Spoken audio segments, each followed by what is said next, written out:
आज तक कोई मुल्क तरक्की की राह नहीं चल पाया अगर उसकी समुदाय के लोग, अलग अलग समुदाय, बारूदी नफरत के कारोबार में लगे रहे। ये सीखना होगा।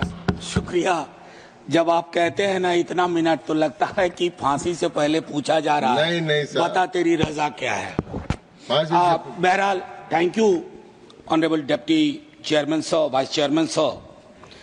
दो तीन छोटी छोटी चीजें हैं, उसी को कहूंगा। ज्यादा खुशी इस बात की है कि आज मणिपुर को ये लग रहा होगा कि हमारे देश का हिस्सा है, यहाँ के संवाद से, यहाँ के विमर्श से।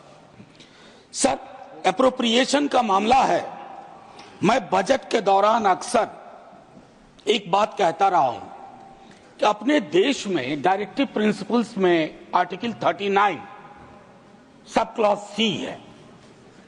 आज हम सबको जरूरत है कि हमारा बजटरी प्रावधान, बजटरी प्रोविजंस उस लेंस से देखा जाए ताकि आय का संकेंद्रण न हो, आय का असमान वितरण न हो, और बाद में जब कोई राज्य सरकार पीकेटी को बुलाती है तो उस पर भी नाराज हो जाते हैं लोग। तो ये खैर अलग मसला है।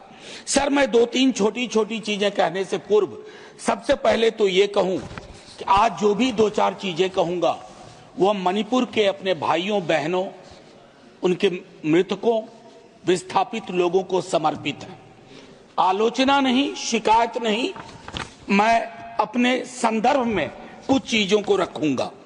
सर, सिक्योरिटी के ऊपर आपने सोशल डेवलपमेंट के ऊपर सिक्योरिटी को तरजीह दी है। मैं सिक्योरिटी फिनोमेना को नजरअंदाज नहीं करना चाहता, लेकिन तह में अगर जाएं आप, ये मई 23 में क्यों शुरू हुआ? एक माननीय उच्च न्यायालय का निर्णय आया, हम उसका हम अवलोकन नहीं कर पाए कि इस निर्णय का अंजाम क्या होगा, जो लोग कहते हैं कि हमें अंदाजा ही नहीं था। दूसरा, ट्राइबल और रूरल डेवलपमेंट को लेकर के बहुत आशंकाएं हैं। उसमें भी एलोकेशन बहुत ही छोटा है compare to other heads. Disaster prone state है सर, हमारी सुलता जी कह रही थी स्ट्रेटेजिक इंपॉर्टेंस का स्टेट है, लेकिन डिजास्टर प्रोन भी है। वहां पर आपने 50 करोड़ रुपए मात्र एलोकेट किए हैं। ये it doesn't speak very good about us. और ट्रांसपेरेंसी, अकाउंटेबिलिटी पर कई चीजें मैं बाद में आऊंगा। एक आध मिनट अगर ज्यादा समय लूं, सर एक कोट करना चाहता हूं। जमीना बॉमन, जिगमंड बॉमन की पार्टनर थी, होलोकॉस्ट सर्वाइवर थी। उन्होंने एक लाइन लिखी विंटर इन द मॉर्निंग में, the cruellest thing about cruelty is that it dehumanises its victims before it destroys them, and thus the hardest of the struggle is to remain human in inhuman condition. इसका तर्जुमा अगर अपने हिसाब से करूं, क्रूरता के साथ सबसे क्रूर चीज यह है कि अपने विक्टिम को खत्म करने के पूर्व उनकी मानवीय मूल्यों को विलग कर देती है। अतः इस तरह के माहौल में मानवीय संवेदना को बचा कर रखना सबसे महत्वपूर्ण है। सर, हम मानवीय संवेदना को मणिपुर के बरक्स बचा के नहीं रख पाए। जैसे कहते हैं ना, देखोगे तो हर मोड़ पे मिल जाएंगी लाशें, मगर इस शहर में तुम्हें कातिल ढूंढे से नहीं मिलेगा। मणिपुर में यही वाकया है सर। मैं एक बात कई दफा पार्लियामेंट के बाहर कह चुका हूं, आज यहां दोहरा रहा हूं। चुनाव के बाद ऐसा नहीं है कि विपक्ष का कोई अलग से प्रधानमंत्री होता है। देश का प्रधानमंत्री मेरा भी प्रधानमंत्री, तो किससे शिकायत करूंगा, किससे उम्मीद रखूंगा? और मैं आज भी कह रहा हूं कि अगर प्रधानमंत्री जी मणिपुर जाते तो स्थिति इतनी विस्फोटक नहीं होती। प्रधानमंत्री का पद और कद दोनों बड़ा होता है। आप मलहम लेके जाते, मलहम, आपकी मौजूदगी मलहम का काम करती है। ना जाने क्यों बचपन से पढ़ते आए, कश्मीर से कन्याकुमारी, मणिपुर से मध्य प्रदेश, ये सर नफरत के बारूदी कारोबार ने इस देश को बहुत ऐसे संकेत दिए हैं जो अच्छे नहीं लगते हैं सर, प्रीतिकर नहीं लगते हैं, अनसेटल करते हैं, परेशान करते हैं। मणिपुर इसका उदाहरण है, देश के अलग अलग हिस्सों में इसके उदाहरण है।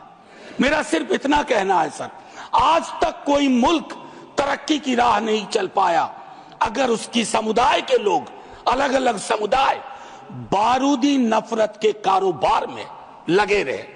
ये सीखना होगा सर। सर, लोगों का भरोसा मणिपुर में संस्थाओं से बिल्कुल उठ सा गया है। ये मैंने अपनी आंखों से देखा है सर। मैं संसदीय पार्लियामेंट्री ग्रुप ऑफ मेंबर्स के साथ गया था सर। मैं वहां के गवर्नर साहिबा से मिला, हम सब मिले सर। उनके अंदर जो भाव था, जो पीड़ा थी, वो पीड़ा मैंने दिल्ली दरबार में नहीं देखी सर। दिल्ली दरबार में उस पीड़ा का शतांश भी होता तो आज 2 वर्ष तक मणिपुर को इंतजार न करना पड़ता इस बहस के लिए, इस बातचीत के लिए। शायद आज उन्हें लग रहा हो, एक संदेश गया हो कि वो भी इस देश के हिस्सा है, क्योंकि काफी डिलेड रिस्पांस रहा हमारी ओर से। एक पीस पैनल बना, माननीय उपसभापति महोदय, बनने के काल से ही, निर्माण काल से ही वो कंट्रोवर्शियल रहा। उसके कंपोजिशन को लेकर के, उसमें जो अलग अलग सदस्य थे और उसमें जो भावनाएं थी लोगों की, लोगों ने कहा कि इस पैनल को, और वो पैनल एक भी दिन काम नहीं कर पाया। सर, कल्पना करिए माननीय उपसभापति महोदय, जलते हुए मणिपुर में, हिंसाग्रस्त मणिपुर में एक पैनल बना पीस का, और उस पीस पैनल की एक मीटिंग ना हो पाई हो। सर, आर्म्स टूटे गए। अभी हाल में लास्ट डेट 2 बार एक्सटेंड किया गया कि हथियार लोग लौटा दें। मुझे जानकारी नहीं है कितने हथियार लौट के आ गए और कितने नहीं आए। हमको लगता है कि संभवतः मंत्री जी अपने रिस्पांस में ये बताएं। लेकिन हथियारों के लौटने से महत्वपूर्ण सवाल यह है, समुदायों के बीच की खाई को पाटने के लिए हम क्या कर रहे हैं। सर, खाइयां यूं मैं नहीं कहूंगा कि आपके दल ने पैदा किए हैं। खाइयां रही हैं देश के अलग अलग हिस्सों में, लोगों के बीच में, इतिहास की समझ को लेकर के, वर्तमान की चुनौती को लेकर के। लेकिन सर, सुलह इस देश का डिफॉल्ट टेम्पलेट था। Peace building was the default template. हमने उस डिफॉल्ट टेम्पलेट को खारिज कर दिया है सर। क्षेत्रीय असंतुलन जो सामुदायिक असंतुलन में भी तब्दील होता है, और वो सारी चीजें, उस तरह के असंतुलन समुदायों के बीच की दूरी को और बढ़ा रहे हैं।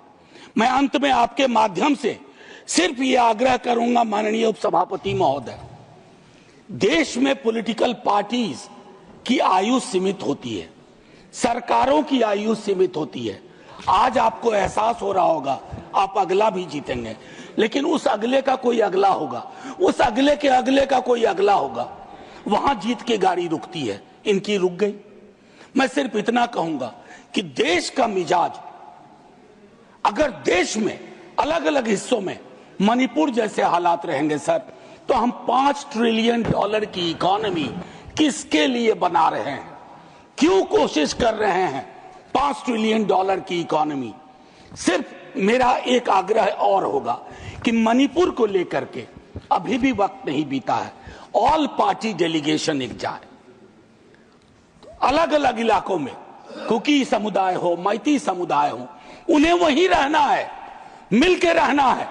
जैसे नॉर्थ इंडिया में जिन समुदायों के बीच में नफरत की फसल बोई जा रही है, कोई कहीं नहीं जा रहा, यहीं रहना है। तो यहीं अगर रहना है तो शांति से रहना होगा, न्यायप्रियता के साथ रहना होगा। और अगर हम ये सुनिश्चित नहीं कर पा रहे हैं, तो अपने मुंह मियां मिट्ठू बनने की कोशिश कर रहे हैं, तो मुझको लगता है सर कि हम हार जाएंगे। हमारा हारना छोड़ दीजिए सर, देश हार जाएगा, और जब देश हार जाएगा तो हमारे हाथ में कुछ भी हासिल नहीं होगा। आपको इस वक्त के लिए बहुत बहुत धन्यवाद माननीय उपसभापति महोदय। मैंने 2 मिनट आपने ज्यादा वक्त दिया। मैं जय हिंद बोल के खत्म करना चाहता हूं, लेकिन उससे पूर्व 30 सेकंड सर, मणिपुर की इस चर्चा के लिए सारे सदस्यों का धन्यवाद।